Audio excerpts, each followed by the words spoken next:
और मैं इसको इमोरल और अनलॉफुल एक्ट मानता हूँ आयतुल्लाह खामेनी की मौत को। जो हमला हुआ ईरान के ऊपर, हम उसकी मजम्मत करते हैं। हम ये मुतालबा करते हैं कि ये जंग ख़त्म होनी चाहिए और भारत सरकार को इसमें अपना रोल निभाने की ज़रूरत है। और हम उम्मीद करते हैं कि मौजूदा बीजेपी की सरकार आयतुल्लाह खामेनी की मौत को कंडेम करेगी, इस जंग को रुकाने की पूरी कोशिश करेगी। अगर ये जंग नहीं रुकेगी, जो एक इल्लीगल है और कोई ख़तरा नहीं था किसी को, सिर्फ दबाना चाह रहे थे और जुल्म कर रहे हैं इस तरह वहाँ पर हमला करके, और इसके जो नताइज निकलेंगे वो बुरे निकलने वाले हैं। ट्रंप और नेतन्याहू समझ रहे हैं कि रिजीम चेंज होगा ईरान में। मैं नहीं समझता कि रिजीम चेंज होने जाने वाला है।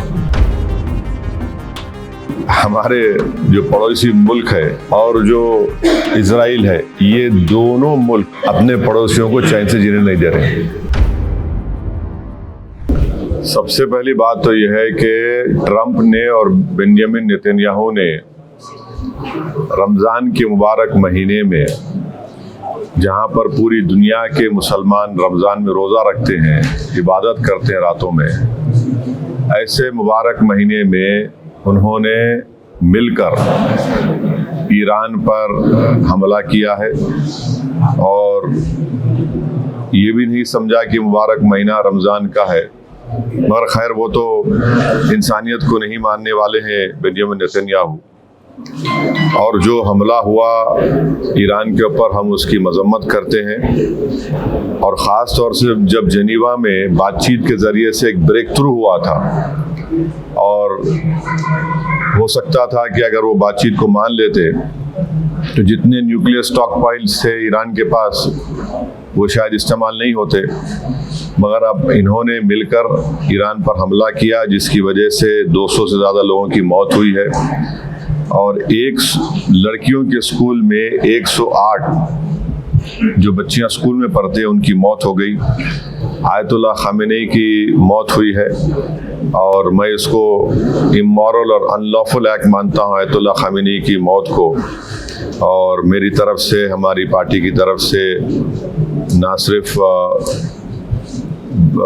उनके शिया वर्ल्ड को, बल्कि पूरे लोगों को जो उनको अपना रहबर मानते थे, शिया कौम उनको अपना रहबर मानती थी, और हम ये मुतालबा करते हैं कि ये जंग ख़त्म होनी चाहिए और भारत सरकार को इसमें अपना रोल निभाने की ज़रूरत है।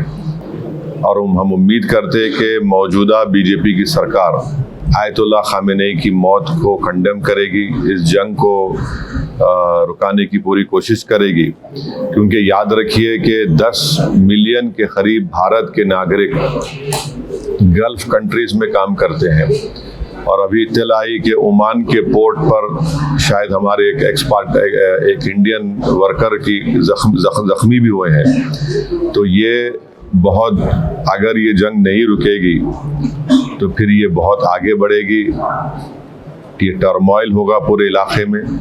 और आपको अंदाज़ा भी नहीं है कि कई भारत के लोग जो उम्रा करने के लिए गए हैं और वो ट्रैवल एजेंट के ज़रिए जाते, पैसे देते 2 दिन मक्के में या 3 दिन मदीने में, अब उनके पास पैसे नहीं है, वहाँ पे फ्लाइट ही नहीं उड़ रही है वहाँ पे।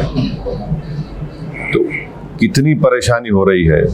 और साथ ही साथ आप ये भी बात जानते हैं कि हमारे जो पड़ोसी मुल्क है और जो इजराइल है, ये दोनों मुल्क अपने पड़ोसियों को चैन से जीने नहीं दे रहे।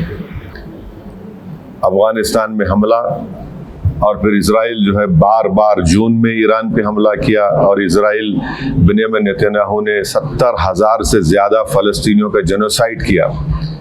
ये जेनोसाइडल रजीम है और जो हमेशा शरारत करते रहते हैं।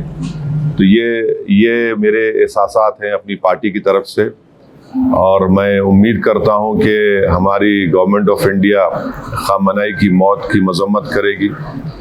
और अगर ये जंग नहीं रुकेगी, जो एक इल्लीगल है और कोई ख़तरा नहीं था किसी को, सिर्फ दबाना चाह रहे थे और जुल्म कर रहे हैं इस तरह वहाँ पर हमला करके, और इसके जो नताइज निकलेंगे वो बुरे निकलने वाले हैं।